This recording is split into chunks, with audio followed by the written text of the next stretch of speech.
So let us start with the isomerism today. We are revising it.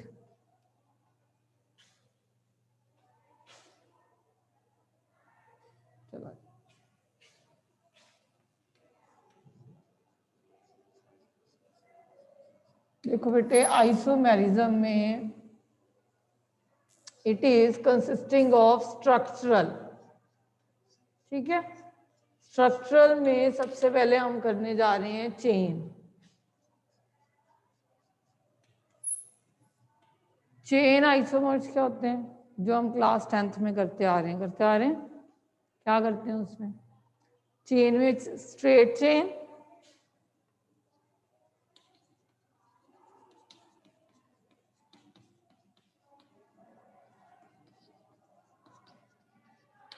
Branch chain. Name करो इसका, common name बोलो जल्दी। हाँ, isobutane ही है, या 2-मिथाइल प्रोपेन, या it is isobutane, n butane, two methyl propane या आइसोब्यूटेन, ठीक है। तो चेन में आप चेन वेरिएशन करते हो, then it is called position. Position में आप फंक्शनल ग्रुप की पोजीशन चेंज करोगे, या जैसे डबल बॉन्ड की,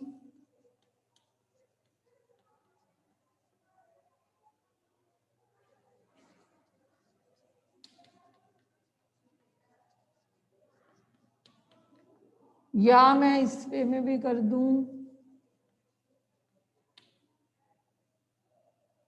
लाइक OH यहां पे लगा है,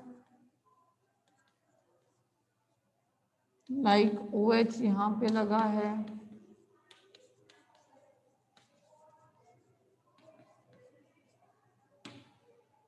ठीक है। This is called positional isomers when you are changing the position of the functional group. Position change कर दी, पोजीशन आइसोमर्स हो गए। चेन टेढ़ी मेढ़ी कर दी, चेन आइसोमर्स हो गए, ठीक है। फिर आ जाओ अपने फंक्शनल आइसोमर्स पर।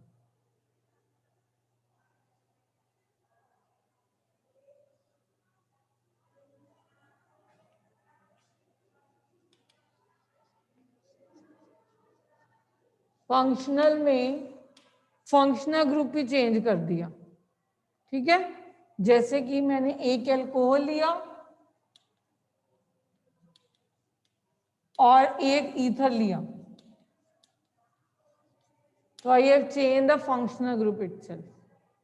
नंबर ऑफ कार्बन एटम 2 रहे, नंबर ऑफ हाइड्रोजन एटम 6 है दोनों में, नंबर ऑफ ऑक्सीजन भी 1 नहीं है। तो हमने किस में चेंज किया? अभी फंक्शनल ग्रुप में भी एक तरफ ईथर ले लिया और एक तरफ क्या ले लिया? अल्कोहल। समझ आ गई? वैसे आप एल्डिहाइड की टोन ले लो, उसमें भी हो जाएंगे, ठीक। देन आगे मेटामर्स।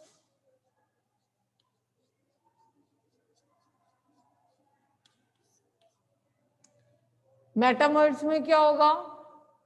जब आप either side of functional group alkyl group different करते हो,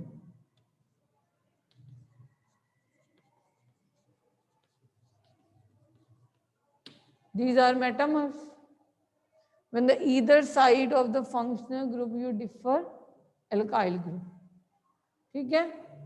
समझ आ गई? फिर उसके बाद आ गया आपका टोटोमर्स।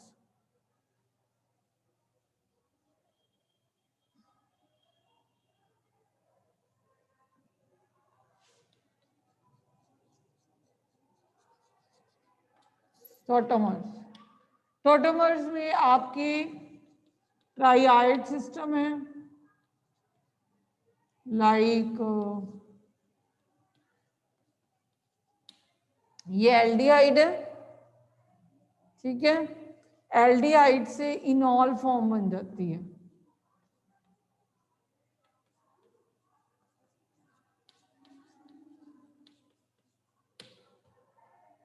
ठीक है। कैसे बनी? This is 1-3 migration. 1 पोजीशन से हाइड्रोजन गया और किस पोजीशन पे गया? 3 पोजीशन पे। मगर इसकी स्टेबल फॉर्म कौन सी थी? इसे कहते हैं कीटो, इसे कहते हैं इनॉल। तो इनॉल फॉर्म इतनी स्टेबल नहीं होती। Which is known as enol क्योंकि इसमें डबल बॉन्ड भी है और OH भी है। That is why it is known as enol form. और ये बनती कहाँ है? एल्कीन और एल्काइन की हाइड्रेशन करो जल्दी, ये बहुत इंपॉर्टेंट है बेटे। देखो अगर मैं एल्कीन की हाइड्रेशन करवाऊं, दिस इज एल्कीन, तो ये एल्कीन है, इसमें वाटर डालेंगे H+ की प्रेजेंस में, तो OH नेगेटिव कहाँ जाएगा? According to anti Markovnikov rule, जहाँ पे लेसन नंबर ऑफ हाइड्रोजन है। तो हमारे पास प्रोपेन 2-ऑल बन जाता है, यही प्रोडक्ट बनेगा प्रोपेन 2-ऑल।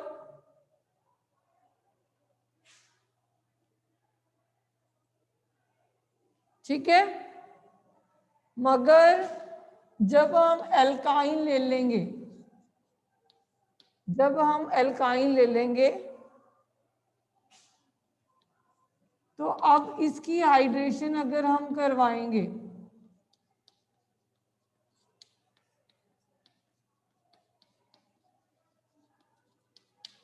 तो एक तरफ बेटे OH जाएगा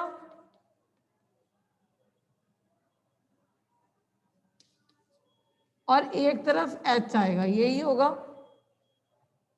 OH कहाँ जाएगा? जहां पे लेसन नंबर ऑफ हाइड्रोजन है, और H कहाँ जाएगा? जहां पे ज्यादा है। तो यहाँ पे मगर बॉन्ड क्या बन गया? डबल बॉन्ड, सिंगल तो नहीं रहा। तो ये होगी in all form. In all form क्यों है? क्योंकि OH भी है, डबल बॉन्ड भी है। ये टोटोमराइज होके किसमें चेंज होगी? कीटो फॉर्म में। जब कीटो फॉर्म में चेंज होती है तो ये वाला बॉन्ड यहाँ पे शिफ्ट हो जाता है और ये वाला H यहाँ पे, तो that is 1,3 migration.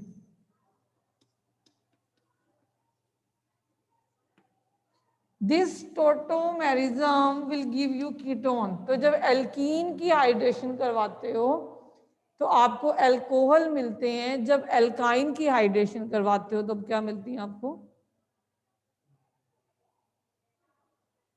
Ketones, aldehyde ketones. ठीक है, हो गया। अच्छा, ये तो थे आपके स्ट्रक्चर आइसोमर्स। अब स्ट्रक्चर आइसोमर्स में स्ट्रक्चर आइसोमर्स कौन दिखाते हैं? एल्केन्स, है ना। मैंने ना बीच बीच में सब कुछ करवाई जाना है, मैं हमेशा आपको बताती हूँ। एल्केन कि जब हम फिजिकल प्रॉपर्टी स्टडी करते हैं, फिजिकल प्रॉपर्टीज में साथ में करवा रही हूँ आपको,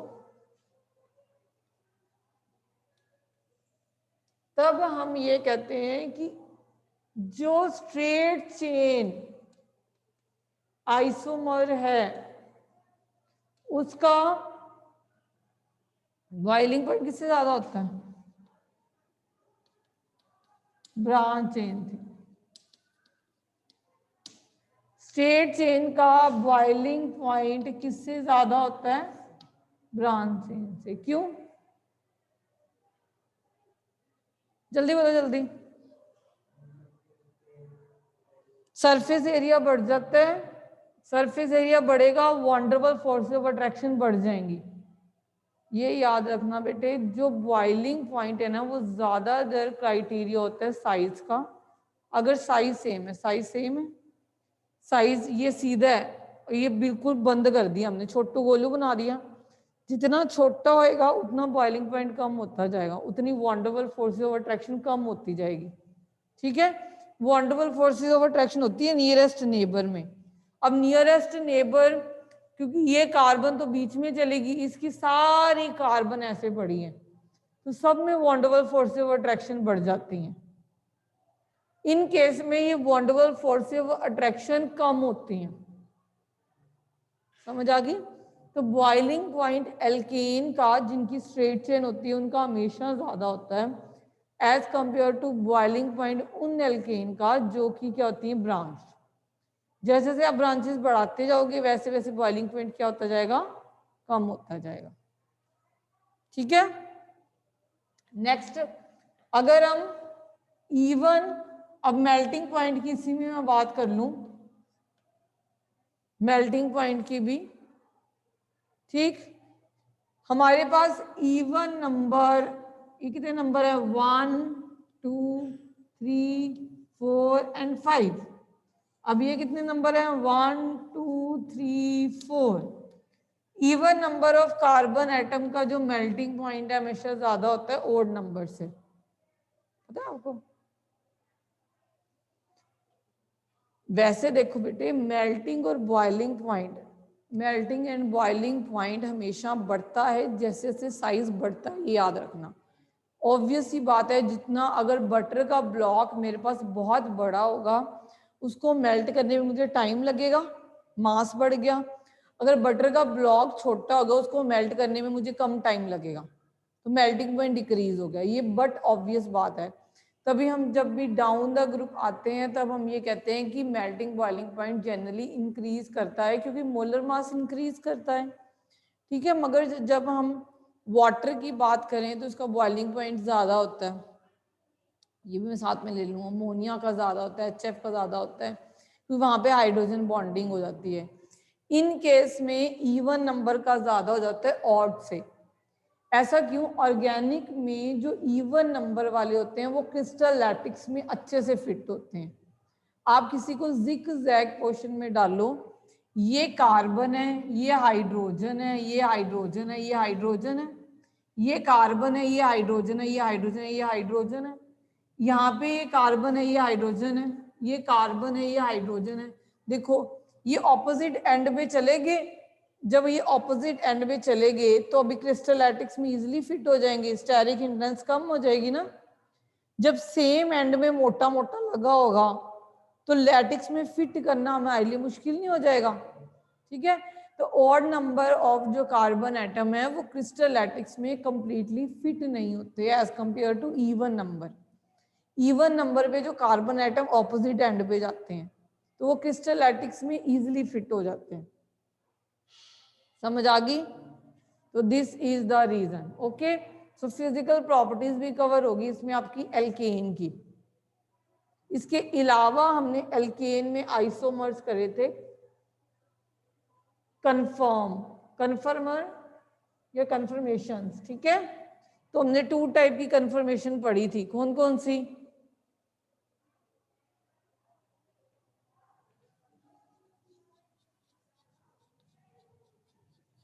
स्टैगर्ड एंड एक्लिप्स्ड।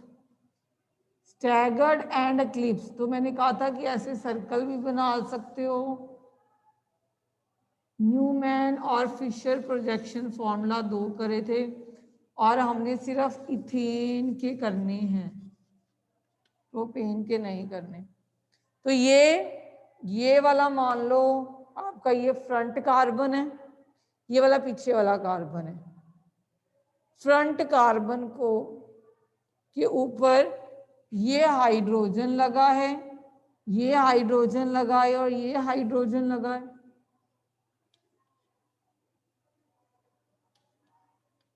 एक हाइड्रोजन यहाँ लगा हुआ है, एक हाइड्रोजन यहाँ लगा हुआ है, एक हाइड्रोजन यहाँ लगा हुआ है और पीछे वाली कार्बन पे हाइड्रोजन नीचे की तरफ चला गया। मैंने तभी समझाया था, where is my pen, pen दो एक, नहीं है?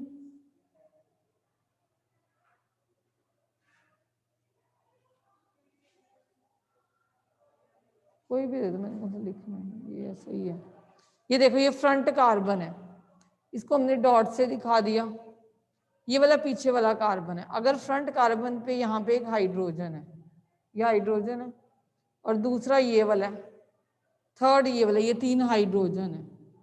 पीछे वाली कार्बन पे हमने क्या किया, इसको ऐसे घुमा दिया और ये जो है ये हाइड्रोजन नीचे चला गया। तो घुमाने से तो पीछे वाली कार्बन पे क्या हुआ, ये हाइड्रोजन यहाँ है, ये हाइड्रोजन यहाँ है और ये वाला हाइड्रोजन यहाँ है। समझ आ गई? तो मीन्स अगर यहाँ पे हाइड्रोजन यहाँ लगाए तो पीछे वाली पे नीचे लगाए, ठीक है। ये वाले हाइड्रोजन ऐसे तो पीछे वाली के ऐसे, तो मीन्स ये दूर दूर है, दैट इज कॉल्ड स्टैगर्ड। तो दिस इज कहते हैं staggered, this is called staggered confirmation, ठीक है। अब जब ये हाइड्रोजन के जस्ट पीछे हाइड्रोजन आ जाए, ये हाइड्रोजन है, हमने ऐसे किया कि ये हाइड्रोजन के जस्ट पीछे ये हाइड्रोजन, जस्ट पीछे ये हाइड्रोजन और जस्ट यहाँ पे, इसको ग्रह लग गया तो होगी एक्लिप्स्ड, ठीक है। क्योंकि ये हाइड्रोजन हाइड्रोजन के जस्ट पीछे आया और ये पीछे नहीं आया, तो इनमें एनर्जी कम होती है, इसकी एनर्जी ज्यादा हो जाएगी, स्टेबल कम होगा, भीड़ ज्यादा, स्टेबिलिटी कम। अब आपको भी एक रूम में मैं बहुत सारे बच्चों को बिठा दूं तो आप एक दूसरे को रिपेल करोगे, there will be a strain कि क्यों मुझे खाली जगह नहीं मिल रही, सांस नहीं आ रही है, ठीक है। तो you will not be stable. यही आपको अलग अलग बिठा दिया जाए तो यू विल बी स्टेबल, ठीक है। तो स्टैगर्ड ज्यादा होती है, एक्लिप्स्ड कम, मगर ये नहीं कि ये बनती नहीं है, रूम टेम्परेचर पे एक दूसरे में कन्वर्ट होती जाती हैं, मगर ये ज्यादा बनती है स्टैगर्ड एज कंपेयर टू एक्लिप्स्ड। हाँ स्टेबल है ना ज्यादा, जो स्टेबल है चीज वो जल्दी जल्दी बनेगी, मतलब चेंज होती जाती है, उसमें से स्टैगर्ड ज्यादा स्टेबल होती है और एक्लिप्स्ड कम। अच्छा एक ही आइसोमर्स आपके और एक एल्कीन के आइसोमर्स हैं, वो भी हम कर लें। एल्कीन, एल्कीन जो शो करती है बेटे, इट इज कॉल्ड ज्योमेट्रिकल,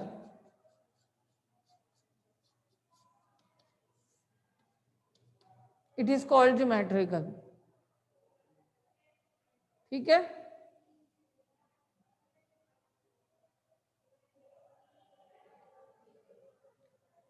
क्योंकि एल्कीन में ये डबल बॉन्ड की रिस्ट्रिक्टेड रोटेशन है, डबल बॉन्ड की, जैसे इसमें ये आराम से घूम सकता था, इसमें कार्बन, दोनों कार्बन अपनी पोजीशन पे खड़े हैं, ये हिल नहीं सकते, ठीक है।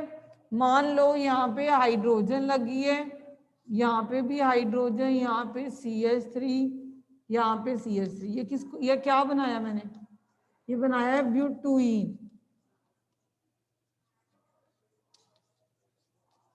ये मैंने ब्यूटुईन बनाई है ना। उसको मैंने खोल दिया, कैसे खोला, ये जो हाइड्रोजन है यहाँ दिखा दी, ये जो CH3 यहाँ दिखा दी, वैसे ये हाइड्रोजन यहाँ दिखा दी और ये वाली जो CH3 है यहाँ दिखा दी, ठीक है। अब ये क्या हुई, ये हाइड्रोजन सेम साइड पे आ रही हैं, ये CH3 सेम साइड पे आ रही हैं, इसे कहते हैं सिस ब्यूटुईन। हाँ अगर सेम, मतलब अभी वैसे इसका नॉमेनक्लेचर चेंज हो गया बेटे, it is known as zusammen and entgegen. Zusammen means together, से जेड बोलोगे, और एंटेगन मीन्स ऑपोजिट। जब आप जेईस की तैयारी करोगे आपको सिस और ट्रांस नहीं सिखाया जाता, आपको ई और जेड नॉमेनक्लेचर सिखाया जाता है। पर चलो we have to do for the +1, so we will stick with the cis and trans, but it is now the enhanced, the concept is enhanced more, क्योंकि अब हम प्रायोरिटी, अब ये हो सकता है कि अलग अलग फंक्शनल ग्रुप भी अटैच हो, तो जब सेम, जब हाइयर मॉलिक्यूलर वेट वाले फंक्शनल ग्रुप एक साइड पे आ जाएं और लोअर एक साइड, जैसे इस केस में हुआ, देखो इनका मॉलिक्यूलर वेट ज्यादा हो गया ना, ये 12 + 3 15 हो गया, ये भी 15 हो गया, 15, और ये हो गया 1 1, ये बोल सकती हूँ मैं फटाफट। तो 15 मॉलिक्यूलर वेट वाला एक साइड आ गया और 1 1 मॉलिक्यूलर मास वाला एक साइड आ गया, तो इसे कहते हैं Z nomenclature, that is zusammen, but for this you will have to do cis only, ठीक है। अब आ जाओ ट्रांस, हो गया चलूंगा, पानी है ही नहीं यहाँ, मैं अपनी बॉटल से पीती हूँ। चलो ये आ गया ट्रांस। ट्रांस होता है ऑपोजिट, ठीक है। जब ये ऑपोजिट आ जाए तो इससे बोलेंगे ट्रांसब्यूट टू ईन, ठीक है। अब अच्छा इस पे क्या क्वेश्चन बनते हैं, पहले तो इनका बॉइलिंग पॉइंट, मेल्टिंग पॉइंट वैसे, ठीक। अब हम अगर बॉइलिंग पॉइंट देखें, बॉइलिंग पॉइंट होता है जितनी ज्यादा डाइपोल मूवमेंट होगी उतना बॉइलिंग पॉइंट ज्यादा होगा। तो डाइपोल मूवमेंट किस में ज्यादा होगी पहले बताओ, ज्यादा होगी, जल्दी जल्दी जल्दी। क्यों होगी ट्रांस में? ट्रांस में तो ऑपोजिट लगे हैं, जितना ये खींच रहा है उतना ये खींच रहा है, टग ऑफ वॉर चल रही है, दोनों मोटे बंदे ऑपोजिट खड़े कर दिए मैंने, तो कोई भी नहीं खींच पा रहा। सिस में दोनों मोटे एक तरफ है तो ये सारा इलेक्ट्रॉन खींच के लेके जा रहे हैं, या मैं बोलूं ये दोनों इकट्ठे मिलके सारे इलेक्ट्रॉन दे रहे हैं। तो एक तरफ डेंसिटी बढ़ा रहे हैं ना बेटे, दो पोल तभी बनते हैं, दो pole that is dipole. Dipole तभी बनते हैं जब एक तरफ खींचने वाला लगाओ और दूसरी तरफ देने वाला लगाओ, तभी दो पोल बनेंगे। जब आपने एक ही तरफ देने वाले रखे हो तो मतलब ये यहाँ पे इलेक्ट्रॉन डेंसिटी इंक्रीज कर रहे हैं, कर रहे हैं, ये ऑपोजिट एंड पे चलेगी तो ये बिल्कुल इक्वल नलीफाई कर देंगे। जब एक जैसे ग्रुप आप ऑपोजिट एंड पे ले लेते हो ना तो इफेक्ट नलीफाई हो जाता है।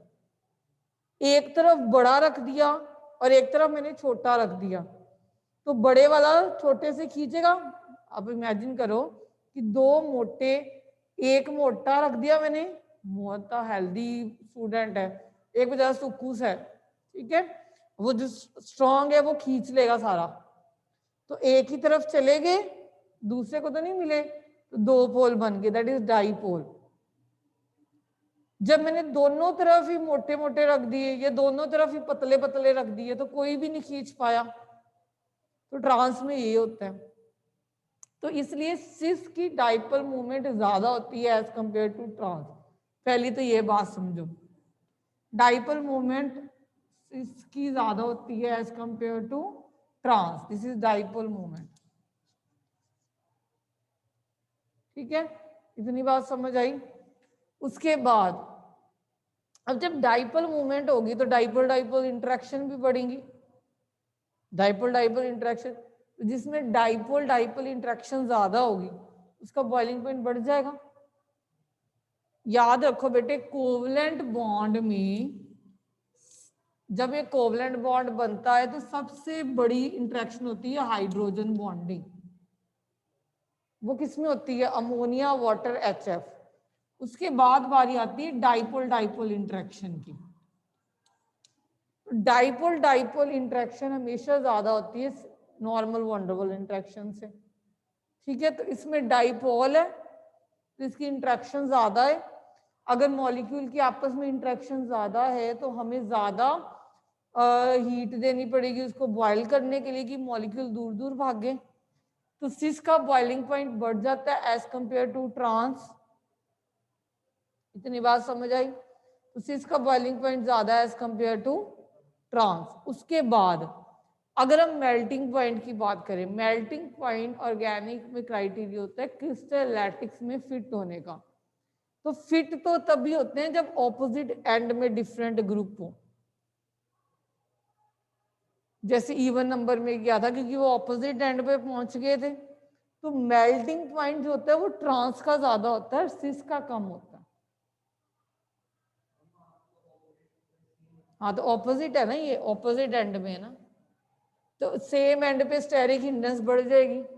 हम अपनी कन्वीनियंस में कार्बन कार्बन इतनी दूर लगाए हैं तो बहुत पास हैं, this is our convenience we are showing with the bond. मैंने क्या बोला, क्वांटम में चले जाया करो, आपको इलेक्ट्रॉन क्लाउड नजर आने शुरू हो जाएंगे। जब हम इलेक्ट्रॉन क्लाउड देखेंगे तो ये इलेक्ट्रॉन क्लाउड एक तरफ छाए हुए हैं, इधर इलेक्ट्रॉन क्लाउड ऑपोजिट एंड पे छाए हुए हैं। जब ऑपोजिट एंड में छाएंगे तो लैटिक्स में इजिली फिट होंगे, सीसॉ बन गया ना, बैलेंस हो गया।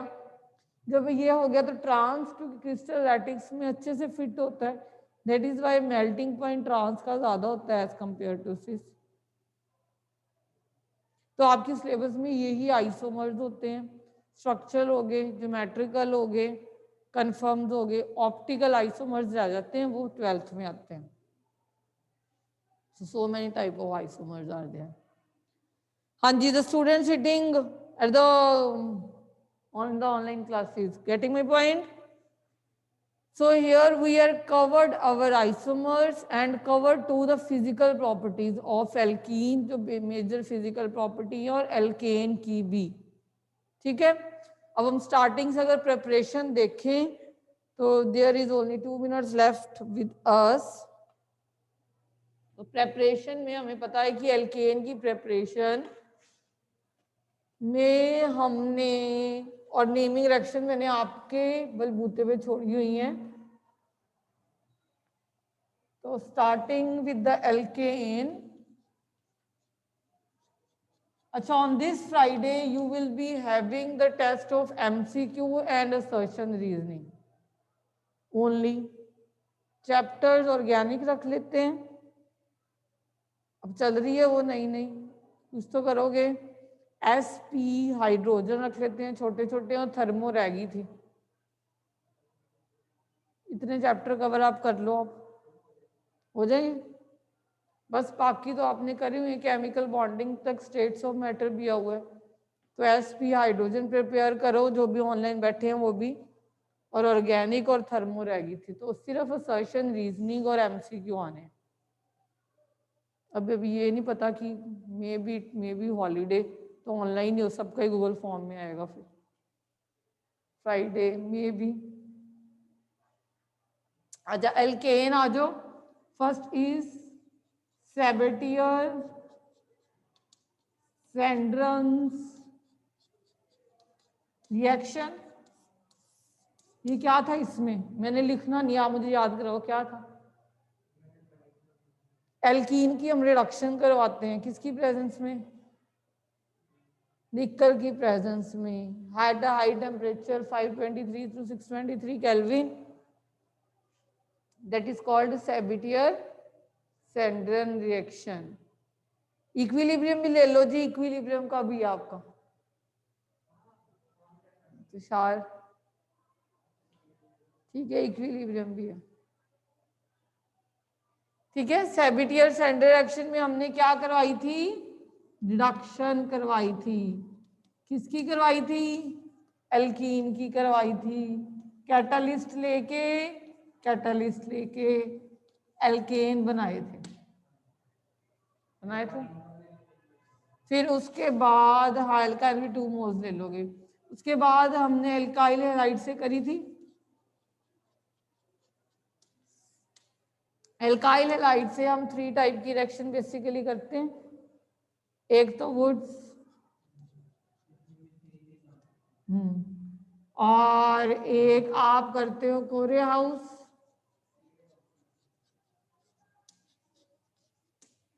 और एक आप करते हो रिडक्शन, जिसमें से ये दोनों इंपॉर्टेंट है। रिडक्शन अगर एल्काइल हैलाइड की करते हो तो एल्केन बनते हैं। वुड्स में क्या करते हो, लास्ट 1 minute से लेफ्ट वुड्स में, हाँ हाँ, ordinary nickel at high temperature that is called Sabatier. हाँ सही है।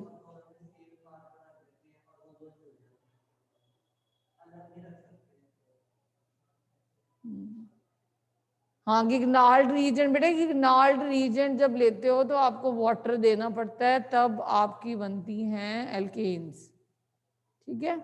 तो ये भी दोनों, ये इधर भी मेटल चाहिए, इधर भी मेटल चाहिए गिग्नार्ड रिएजेंट में। इधर मेटल कौन सा चाहिए, सोडियम, इधर लिथियम, इधर गिग्नार्ड रिएजेंट के लिए मैग्नीशियम।